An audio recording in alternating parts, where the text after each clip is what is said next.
خلق السماوات والأرض وجعل الظلمات والنور ثم الذين كفروا بربهم يعدلون أشهد أن لا إله إلا الله أشهد أن محمدا عبده ورسوله صلى الله عليه وسلم لا نبي بعده سبحانك لا علم لنا إلا ما علمتنا innaka antal alimul hakim. Kaji kita bagi kini Quran surat Al-Anfal ayat yang ke-20 sampai ke-23. Menyambung kaji kita minggu yang silam tafsir tahlili surat Al-Anfal. A'udzu billahi minasy syaithanir rajim. Bismillahirrahmanirrahim. Ya ayyuhalladzina amanu athi'ullaha wa rasulahu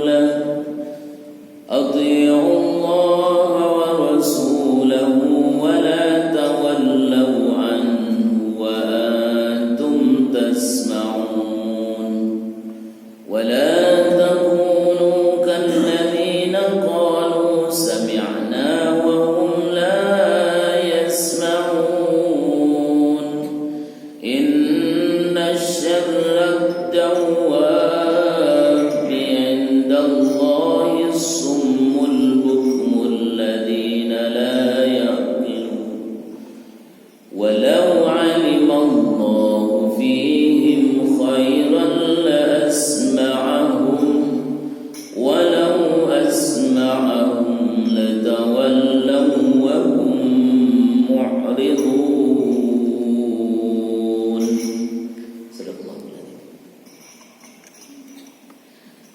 Ya ayyuhalladzina amanu, wahai orang-orang yang beriman.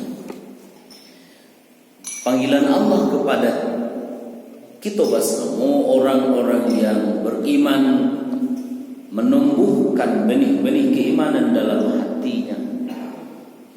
Orang-orang yang sudah ada rasa keimanan dalam jiwanya. Apa panggilan Allah? Atii'ullah. Taatlah kalian kepada Allah wa Rasul, dan taatlah kepada Rasulnya.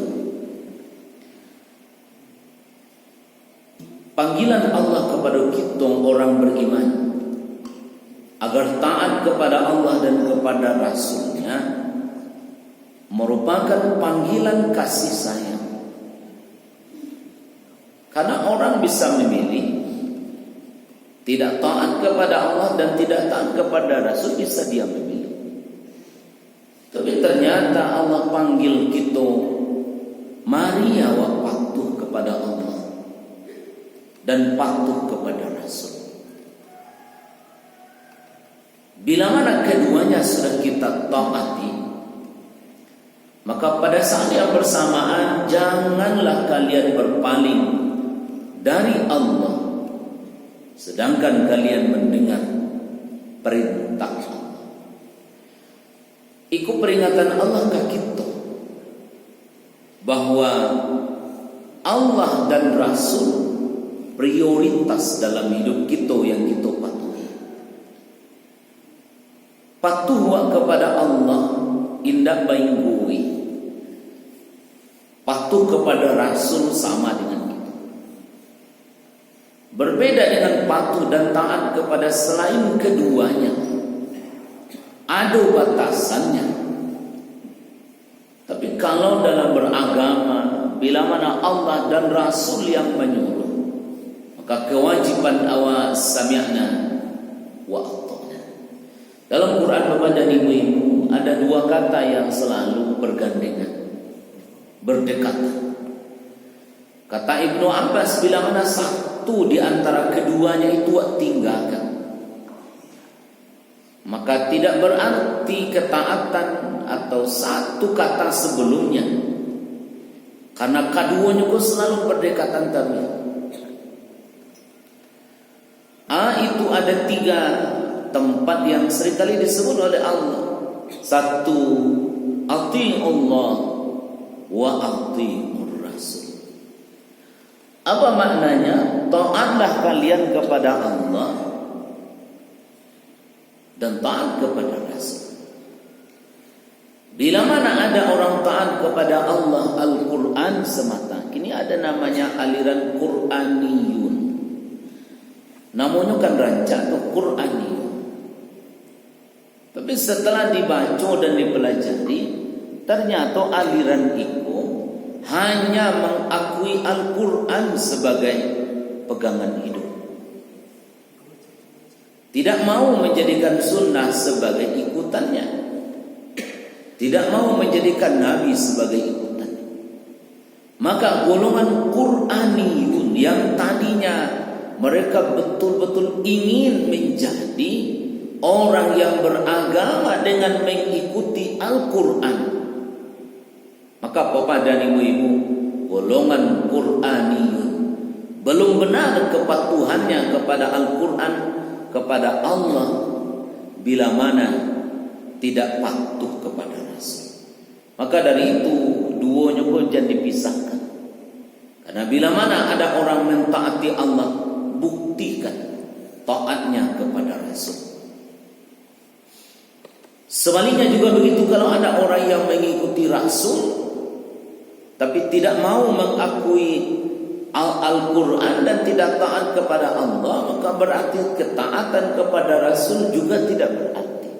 Di keduanya pun tidak boleh awak tinggalkan.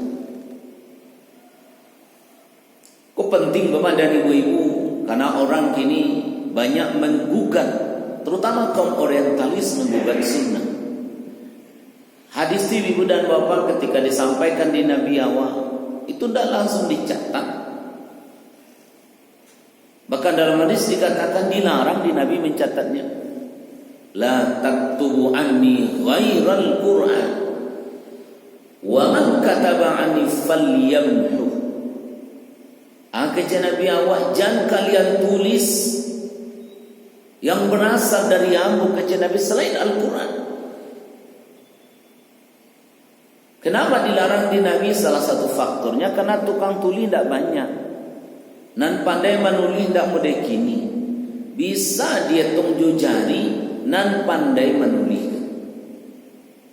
Sehingga kalau ditulisnya Quran, ditulisnya hadis, maka tentu bercampur baur antara Quran dengan hadis.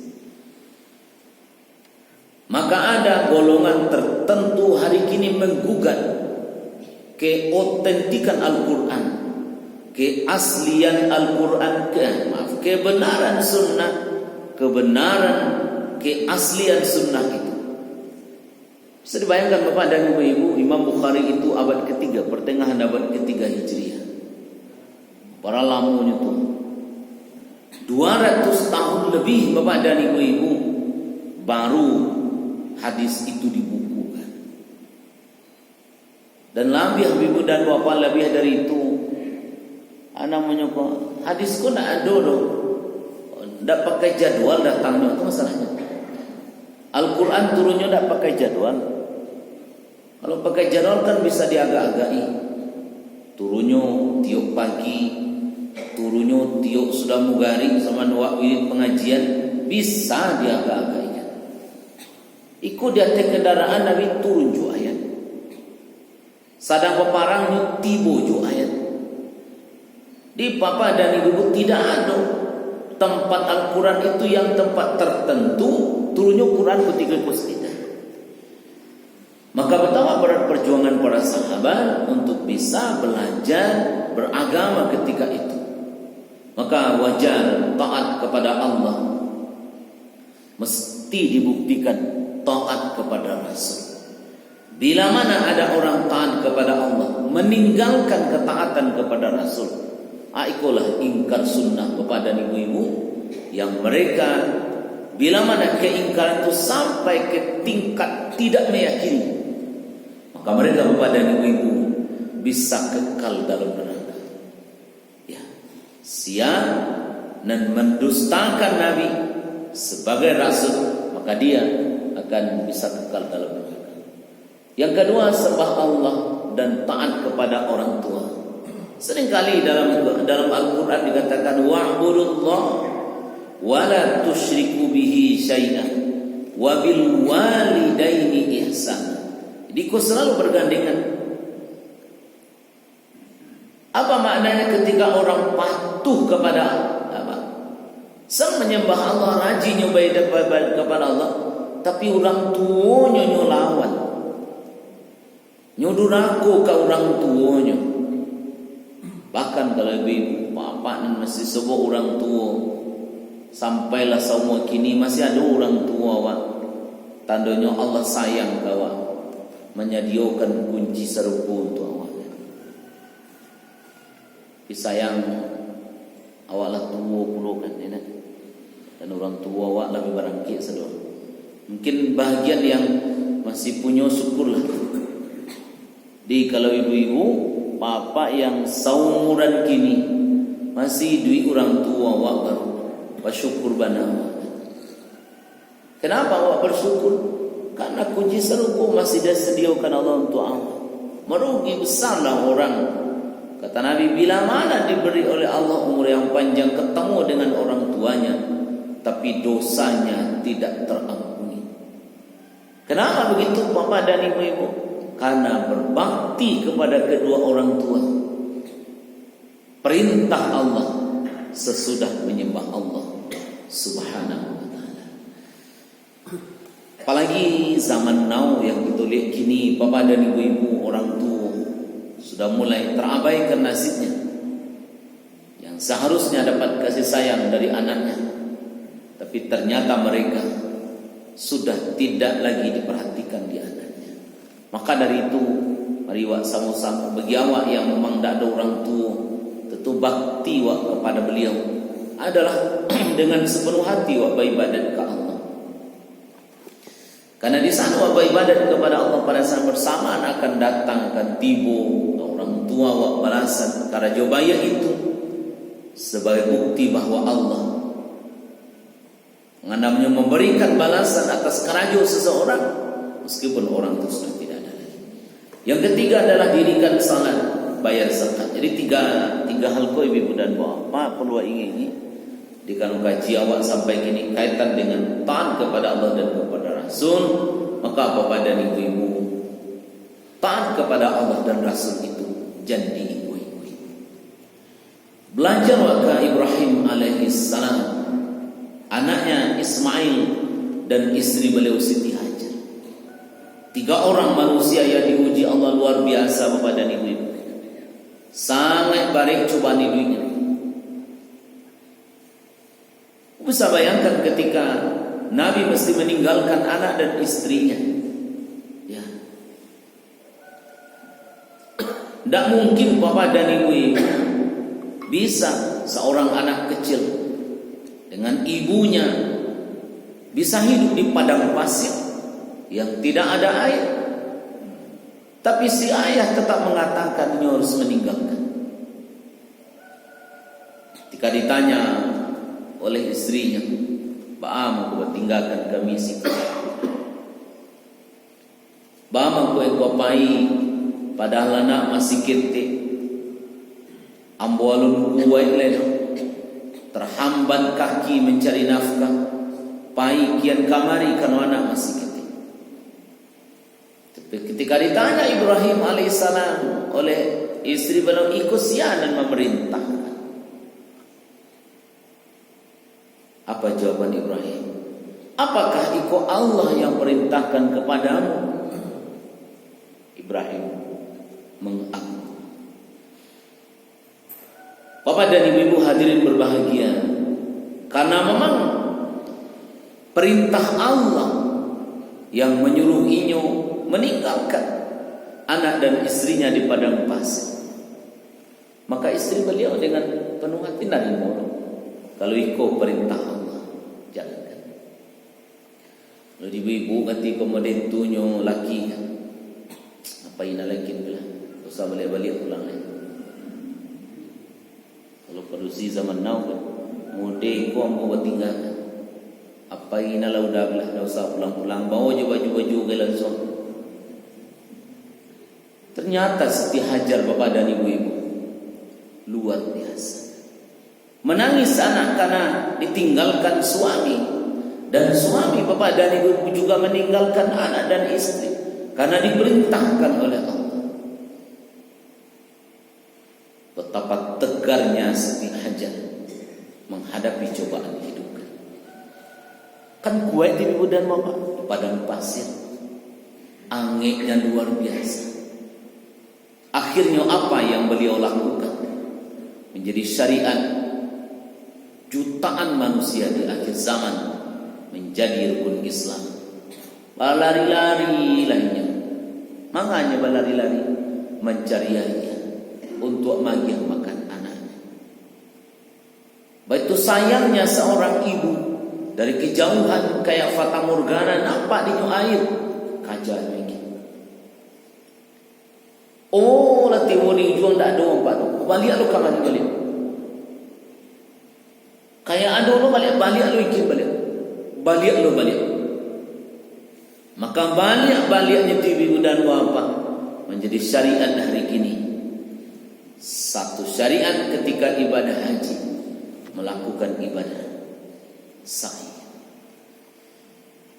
Kenapa? Karena Siti Hajar ketika dikatakan oleh Ibrahim, ketika ditanya apakah perintah Allah, sami'na wa ata'na, menerima dengan lapang hati. Ketika Ibrahim menganggurkan, silakan. Sama dengan Ibrahim alaihissalam ketika berdialog dengan anaknya Ismail. Kau jadi pelajaran di awak bapak dan ibu hadirin berbahagia. Kalau lagamu dan menyuruh jadi aku jualan. Kini kan banyak orang kalau kamu nama nyuruh bagus, tapi kalau atasan nama nyuruh tidak ada bagus. Siap menjamin.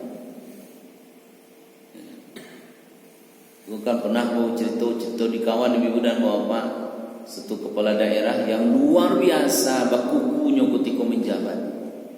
Ketika menjabat tu kalau nyala pun wajib langsung diangkat. Kalau tidak langsung diangkat, bisa langsung kena pecat. Sehingga HP ku dalam sembahyang pun aktif. Kalau nyala pun sedang sembahyang, perhatian sembahyang. Biasa begitu. Para bagaknya orang dan para pengacunya orang bawah ni kau. Takwiknya kepada atasan melebihi takwiknya kepada Allah. Maka itu bapak dan ibu hadirin berbahagia. Maka Ibrahim, Siti Hajar, Ismail menggambarkan perjalanan hidup yang taatnya kepada Allah, tapi berbuah manis. Ketika taatnya kepada Allah, indah baikui. Ibrahim menyembelih anaknya, menghasilkan perjuangan yang luar biasa. Kalau baca riwayat menjelaskan bapak dan ibu-ibu, tidak tanggung dong. Penjelasan tentang bagaimana perjuangan Ibrahim dan Ismail ketika syariat Ismail harus disembelih. Bapak mana yang bisa bapak dan ibu menahan perasaan bila mana diperintahkan menyembelih anak? Tidak ada, nantang ada. Tapi ketika disampaikan inni ara fil manami anni adbahuka fandur madza tara, wahai anakku, saya melihat dalam mimpi saya diperintah oleh Allah menyembelih kamu wahai Ismail. Kalau Ismail mungkinlah bawa tua jadilah bola kemati jo nyoba dah biar.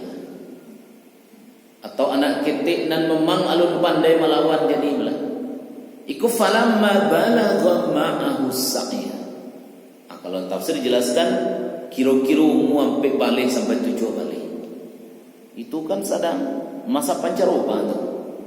Masa melawan, memberontak ingin mencuba saya. Masa remaja mulai muncul. Ketika itulah tiba perintah kainnya untuk menyembelihnya. Kalau anak kini jelas kecaknya, awam amak banyak, amak mimpi terimalah.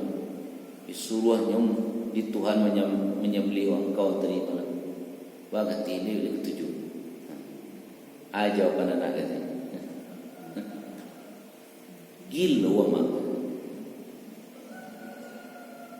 Ambo mudu baru ala kama nabi amak selamat tianjak. Tadi pokoknya lari. Tapi apa jawaban Ismail? Bila mana ikut perintah Allah? Apa itu? Bila mana Allah dan yang memerintahkan, engkau pasti dapatkan saya sebagai hamba yang selamat. Bapak dan ibu hadirin berbahagia. Prinsip sederhana yang saya pahami bahwa beriman kepada Allah dan kepada Rasul itu adalah satu hal yang sepaket. Awak meyakini kebenaran risalah Allah, awak meyakini ada orang yang disuruh ke dunia kau menjadi wakilnya. Wah, yakini itu. Jangan ragu-ragu awak itu. Karena memang Bapak dan Ibu kehadiran Rasul ke dunia nangku untuk menyampaikan yang Allah sampaikan ke awak risalahnya. Karena bila mana tidak ada Rasul yang menyampaikan, bagaimana mungkin kita bisa paham apa yang ingin Allah sampaikan ke kita. Wa man lam yu'min billahi wa rasul. Siapa yang tidak beriman kepada Allah dan kepada Rasulnya, siapa kita lebih dan bahagia. Jadi kalau ada kelompok-kelompok yang menyebut dan seperti tadi, maka bapak dan ibu-ibu awak mesti ingin kalaulah mulai bapak dan ibu-ibu melanggar taat kepada Allah dan kepada Rasul itu digugatnya. Ingat bapak dan ibu-ibu, Allah katakan fa inna a'tadna lil kafirina sa'ir.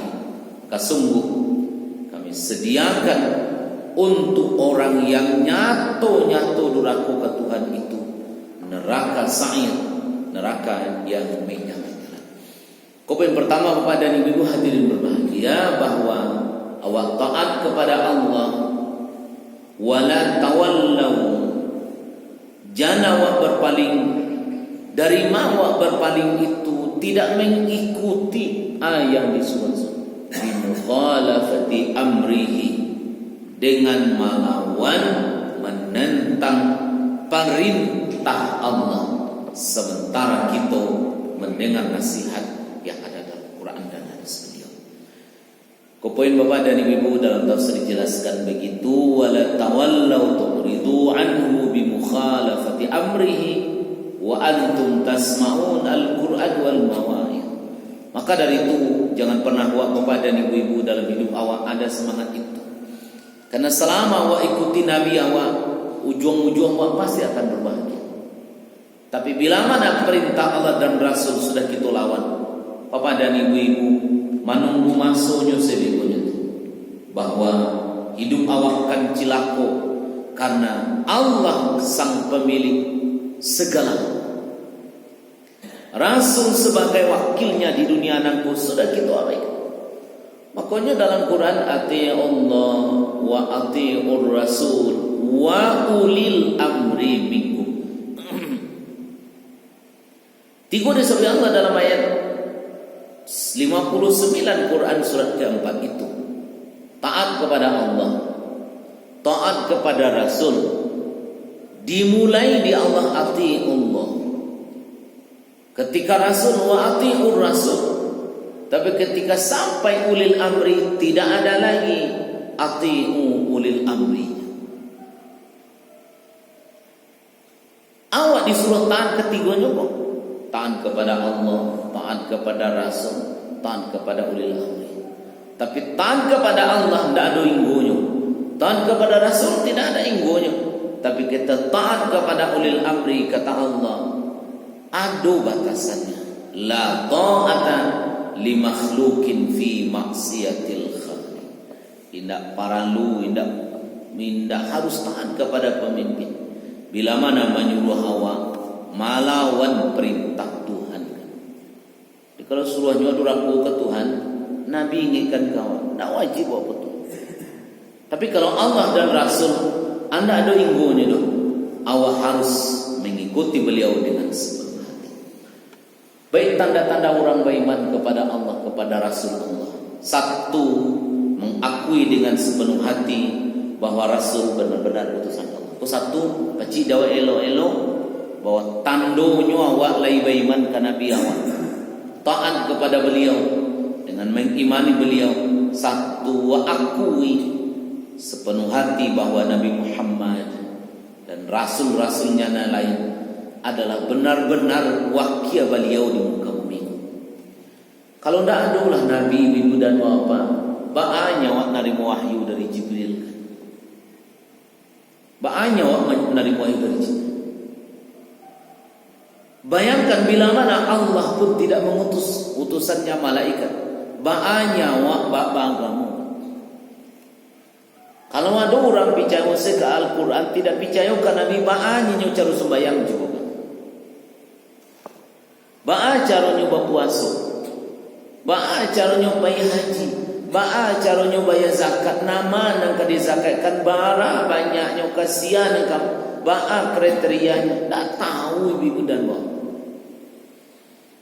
Jadi kalau ada golongan Qur'aniyun hari ini, mereka beranggapan bahwa Quran adalah satu-satunya pegangan hidup, maka bapak dan ibu-ibu, golongan ikut tentu lah salah dalam memahami agama. Maka mari wa akui ibu dan bapak sepenuh hati.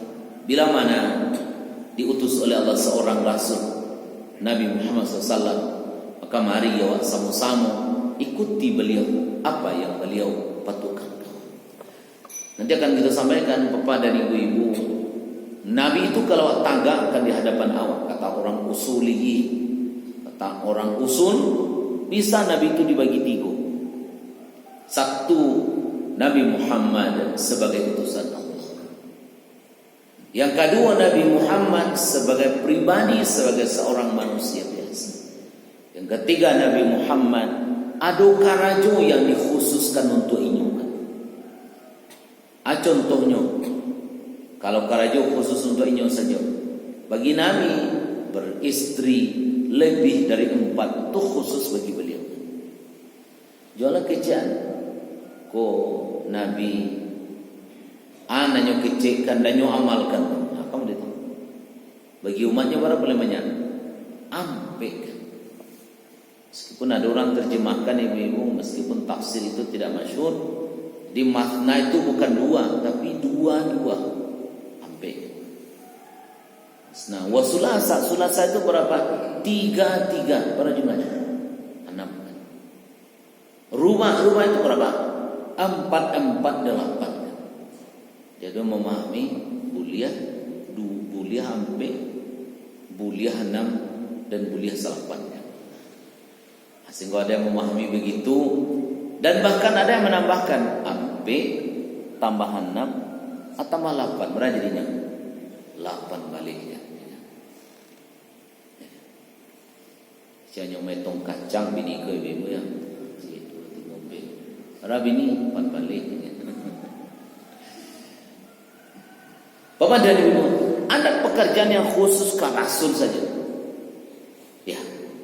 Tapi ada pekerjaan Bapak dan Nabi sebagai manusia biasa. Oh, Nabi makan, samu jo awak. Nabi minum, samu jo awak. Kok litaknya ingin makan, samu jo awak. Kan bisa sih Ibu dan Bapak, Nabi kalau litak bisa sih di Allah tidak makan-makannya, tapi ternyata tidak. Nabi kalau litaknya makan. Kalau ini dipukul orang, patah jo giginya kalau kena giginya. Kan bisa sih ibu dan bapak, toko orang giginya tahan kan, tembaknya di orang tidak mati kan. Jadi kalau lagi orang ini ditembak orang tidak mati-mati, itulah melanggar fitrah, lah melanggar sunnatullah. Nabi awak saja ketika baparang patah. Tandonya bisa nyerukukan. Waduh, orang di dunia ini belajar tahan basi kan. Ditembak di orang galak saja kan. Tak paham ini nya. Dipakwa orang jelah dianya galak minyak. Tak bawaan ini nya. Apakah itu ilmu dari tidak ibu dan bapak? Karena namanya benda tajam, kalau kane ketua wa ijale luku awak. Kalau adonan luku pasti adonan salah. Baik, yang ketiga ibu dan bapak kedua adalah senantiasa mengikuti perintahnya perintahnya dan menjauhi larangannya. Ikut tando ibu dan bapak orang beriman kepada Rasul. Karena ketaatan kepada Allah merupakan bukti nyata wa beriman kepada Rasul, kepada Allah dan Rasul. Senantiasa wa ikuti perintah beliau, menegakkan amar ma'ruf nahi munkar, dapat menjadi tauladan dalam hidup kita dan uswatun hasanah. Pokoknya ibu dan bapak hadirin berbahagia, yang harus wak karajokan salamu itu kita nangko. Kanu bamang komode itu, kanu Nabi hadir ke dunia membawa rahmat bagi sekalian alam. Wa ma arsalnaka illa rahmatan lil alamin. Apa maknanya kepada ibu? Harapan kita besar, tentu kita bisa selamat nanti hadapan Allah dari siksa yang luar biasa yang disediakan kepada orang yang durhaka kepada Allah. Maka diingatkan di Allah, ati Allah wa ati Rasul wa la tawallau, jangan kalian berpaling darinya. Karena ibu dan bapak, orang yang taat kepada Allah dibuktikan dengan taat kepada Rasul. May yuti'ir Rasul faqad ata'a Allah. May yuti'ir Rasul, sia saja nan taat kepada Rasul, faqad ata'a Allah, maka sungguh orang itu patuh taat kepada Allah. Ditaat kepada Allah itu dibuktikan dengan ketaatan kita kepada Rasul. Tapi tentu kajian tadi ada karajo yang khusus bagi beliau. Ada karajo yang beliau sebagai manusia biasa. Bagi awak yang wajib wa ikuti karajo, yang karajo itu beliau sebagai Rasul Allah. Bagaimana kalau karajo sebagai manusia biasa tidak wajib kita ikuti? Misalkan Nabi senang baju putih-putih, wa ikuti.